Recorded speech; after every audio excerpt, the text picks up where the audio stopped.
ఈరోజు ముఖ్యాంశాలు. 1. నేపాల్లోని మర్సెంగేడి నదిలో బస్సు పడిపోయిన ఘటనలో మృతుల సంఖ్య 27కు చేరింది.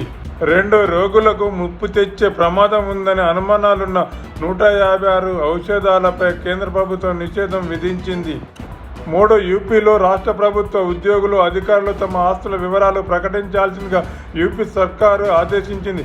ఆగస్టు 31 లోపు వివరాలు తెలపాలి, లేదంటే జీతాలు నిలిపివేస్తామని తెలిపింది. 4. కోల్కతా ఆర్జికల్ వైద్యురాలిపై అత్యాచారం కేసులో సిబిఐ వేగం పెంచింది. ఆమెతో కలిసి పనిచేసిన 2 ట్రైనీలు హౌస్ సర్జన్, ఇంటర్నర్కు లై డిటెక్టర్ టెస్టులు చేయనుంది. గ్యాస్ కనెక్షన్ తీసుకున్న ప్రతి 5 ఏళ్లకోసారి తనిఖీలు తప్పనిసరి.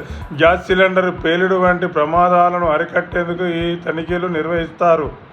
6. తెలంగాణ కళ్యాణ లక్ష్మి స్కీము లబ్ధిదారులకు రాష్ట్ర ప్రభుత్వం 1,225 కోట్లు విడుదల చేసిందని మంత్రి పొన్నం తెలిపారు.